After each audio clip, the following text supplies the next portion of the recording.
E aí galera, tudo beleza? Bem-vindos à nossa aula de hoje sobre dilatação térmica. Nós vamos resolver exercícios. O objetivo da aula é te mostrar uma estratégia de como interpretar enunciado de física. Eu já ouvi muitos alunos dizendo assim: professor, eu não consigo entender o que está escrito no enunciado, eu não consigo interpretar, eu não sei qual fórmula usar, não sei como tirar os dados da questão, não consigo entender. Bom, a estratégia é fazer com que você tenha uma facilidade a mais para interpretar o enunciado e resolver o exercício com uma facilidade maior, tá certo? Vamos à nossa aula.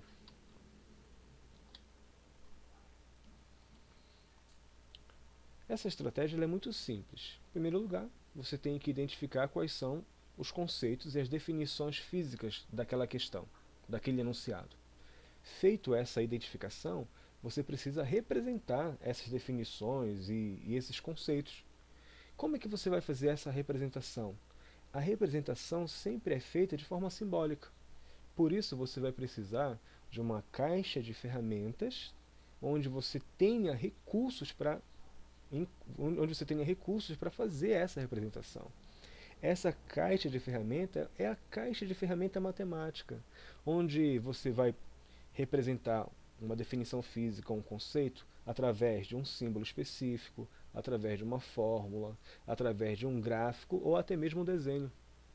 Combinado? É muito simples. Vamos para o exercício número 1. O exercício número 1 diz o seguinte: uma barra de ferro homogênea é aquecida de 10 graus Celsius até 60 graus Celsius.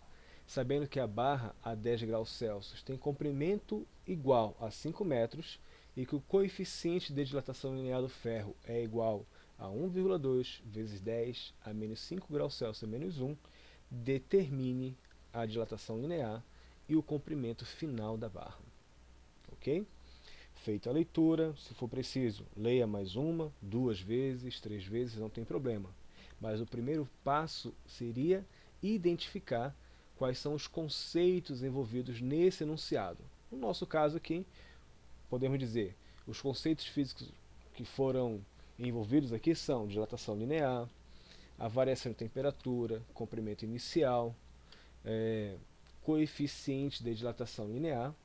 E feita essa identificação, quais são as ferramentas que você pode representar esses conceitos e essas definições? No caso da dilatação linear, né, você tem uma expressão matemática que diz o seguinte: ΔL é a dilatação linear, é igual ao comprimento inicial da barra vezes o coeficiente de dilatação linear vezes a variação de temperatura. Lembre-se que você já deve ter estudado que a dilatação linear de um material, tá certo? Depende do comprimento inicial, depende do coeficiente linear e depende da variação de temperatura. Feita essa identificação e essa representação, então facilmente você percebe que que a temperatura inicial, já mencionada no enunciado, é igual a 10 graus Celsius, a temperatura final 60 graus Celsius, o coeficiente de dilatação linear 1,2 vezes 10 a menos 5 graus Celsius a menos 1, o comprimento inicial 5 metros. Agora que você tem todas essas informações, basta você substituir esses valores lá na equação inicial, ali na primeira equação, para você encontrar a dilatação linear.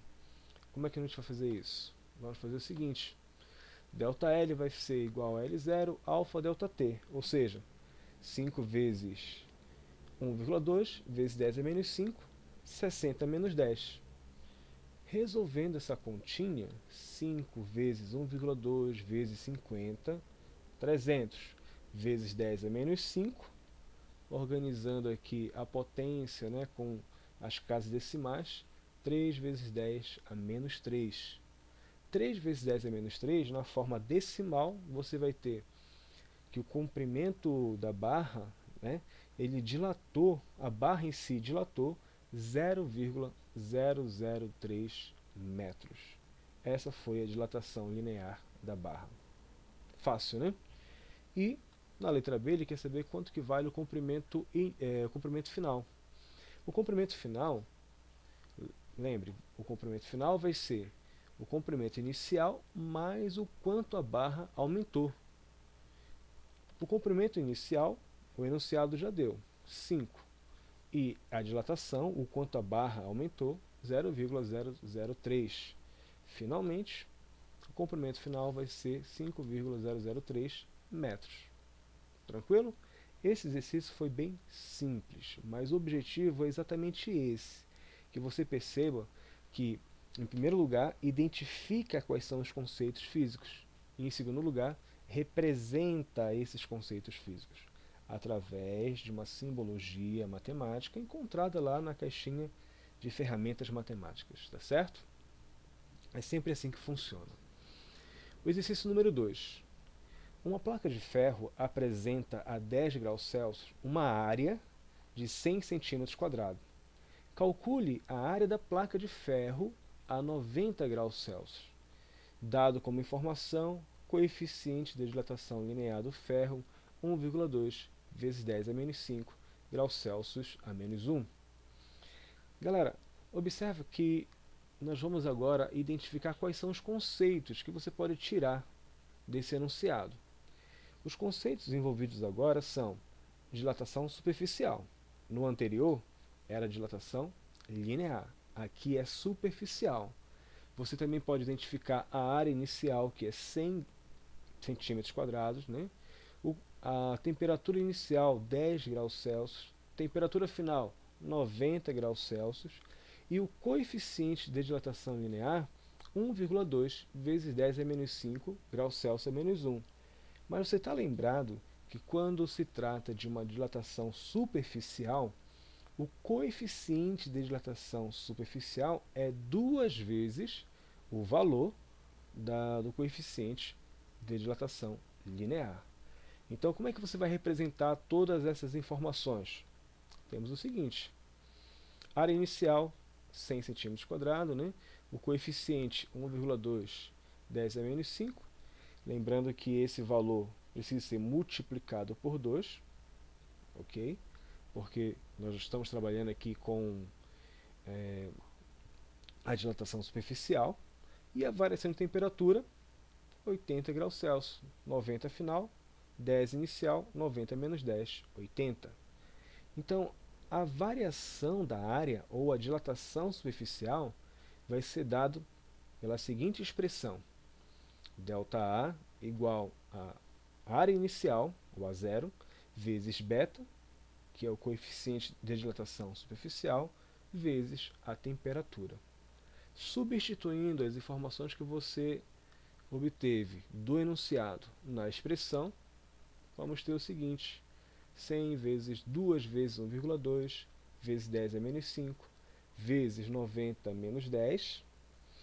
O total vai dar 1.600 vezes 1,2 vezes 10 a menos 5. Resolvendo essa continha, você vai ter 19,2 vezes 10 a menos 3 vezes 10 a menos 5. ΔA igual a 19,2 vezes 10 a menos 2, que na forma decimal vai ficar ΔA igual a 0,192 cm². Então, esse é o valor da dilatação superficial, tá certo? Dessa placa de ferro. Tranquilo? Vamos passar para o próximo exercício? Ele quer saber o comprimento final, né? A gente já calculou o ΔA, o comprimento final vai ser dado pela soma da área inicial mais o quanto a barra aumentou. Então, a área final vai ser 100 mais 0,192. Total, 100,192 cm². Agora sim, terminou a questão. Beleza, galera? Muito simples, né? No exercício 3, é um exercício sobre dilatação volumétrica. Vamos à leitura. Um cubo de alumínio a 10 graus Celsius tem aresta de 10 centímetros. Calcule a variação do volume do cubo quando este é aquecido até 110 graus Celsius, dado que o coeficiente de dilatação linear do alumínio vale 2,2 vezes 10 a menos 5 graus Celsius a menos 1. Quais são os dados da questão aqui? Quais são os conceitos que foram mencionados nesse enunciado? Ele disse que tem uma temperatura inicial de 10 graus Celsius, que vai variar até 110 graus Celsius. Ele diz também que trata-se de um cubo, um cubo de aresta de 10 centímetros. E como ele fala de volume, como é que você faz para representar o volume de um cubo? Aí você tem que lembrar lá da matemática, né? Que o volume é a aresta, volume do cubo, aresta vezes aresta e aresta. Ou seja, A vezes A, que daria A ao cubo. E como no nosso caso essa aresta vale 10, então o volume desse cubo vai ser igual a 10 elevado a 3 centímetros cúbicos. A variação de temperatura, 110 menos 10, dá um total de 100. E aqui, galera, como se trata de uma dilatação volumétrica, tá certo?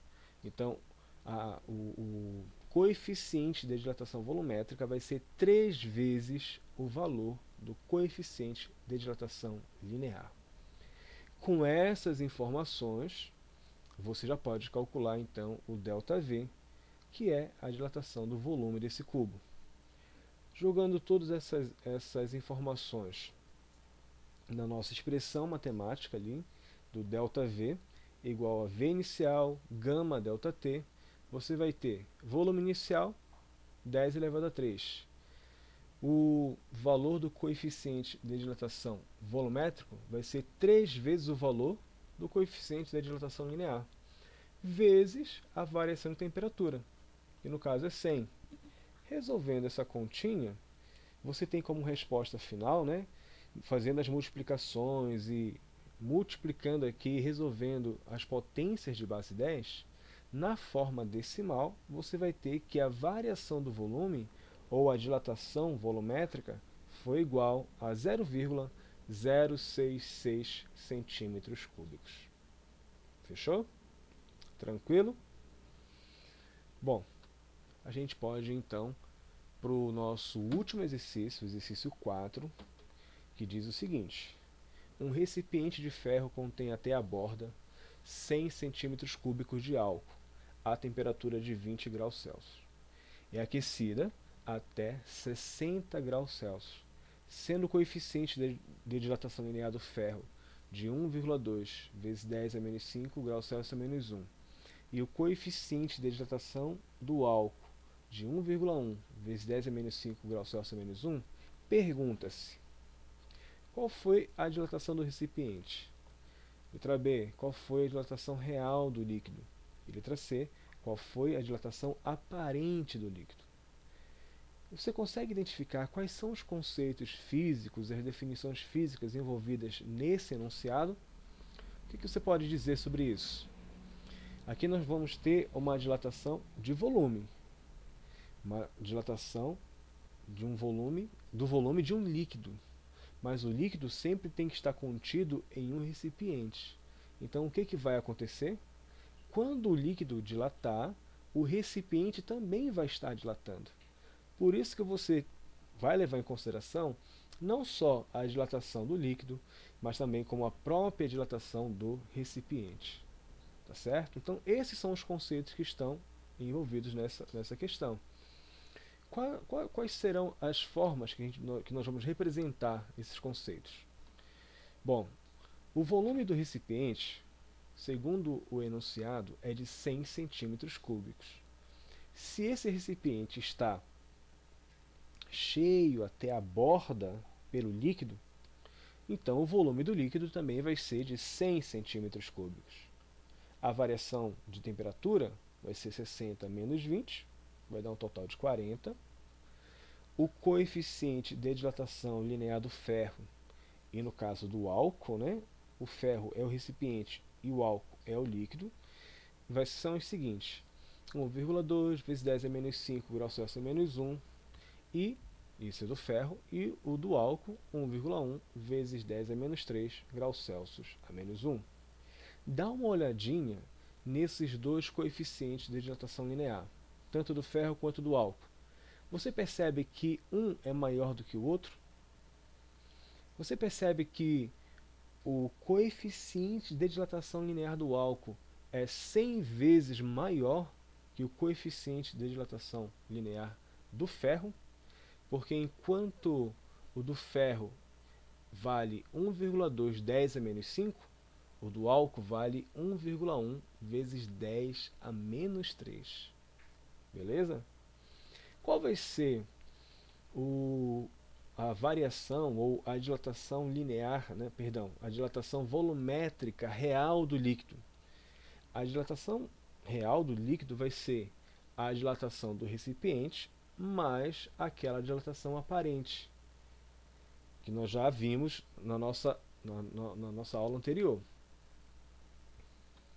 Bom, para você calcular a dilatação de volume, seja de um líquido, seja de um material sólido, a dilatação volumétrica é dada por essa expressão, ΔV igual ao volume inicial, V0, né? Gama, que é o coeficiente da dilatação volumétrica, ΔT. Substituindo aqui as informações que nós temos nessa expressão, nós vamos encontrar que a dilatação de volume do recipiente vai ficar assim: 100 vezes 3 vezes 1,2 vezes 10 a menos 5 vezes 40. 100 é o volume inicial do recipiente. 1,2 é o coeficiente linear do recipiente. Está multiplicado por 3, porque eu preciso levar em consideração o coeficiente de dilatação volumétrica desse material. E 40 é a variação de temperatura. Resolvendo 40 vezes 1,2 vezes 3 vezes 100, você vai ter 14.400 vezes 10 a menos 5, que vai dar um total na forma decimal de 0,144 centímetros cúbicos. Então, esse é o valor da dilatação volumétrica do recipiente. Tá certo? No caso da dilatação volumétrica do líquido, o que você vai precisar levar em consideração? O volume inicial do líquido, o coeficiente de dilatação volumétrica do líquido e a variação de temperatura. Ou seja, 100 vezes 3 vezes 1,3 vezes 10 a menos 3 vezes 40, você vai ter 13.200 vezes 10 a menos 3, que na forma decimal vai ser igual a 13,2 centímetros cúbicos. Tranquilo? Agora, na letra C, ele quer saber a dilatação aparente do líquido. A dilatação aparente do líquido é dada da seguinte maneira: já que a dilatação real é a dilatação do recipiente mais a dilatação aparente, então se você fizer uma diferença entre a dilatação real e a dilatação do recipiente, essa diferença é o que nós vamos chamar de dilatação aparente. Então, 13,2 menos 0,144, o total vai ser 13,56 centímetros cúbicos. Beleza? Então, galera, a ideia é primeiramente identificar quais são os conceitos envolvidos. Em seguida, você faz a representação desses conceitos através da simbologia matemática, uma fórmula, um símbolo específico. E feito isso, você, se for necessário, resolve a continha e tem a resposta final. Tá certo? Então, essa foi a nossa aula de hoje e a gente se vê em próximas aulas. Tranquilo? Valeu, obrigado e até mais.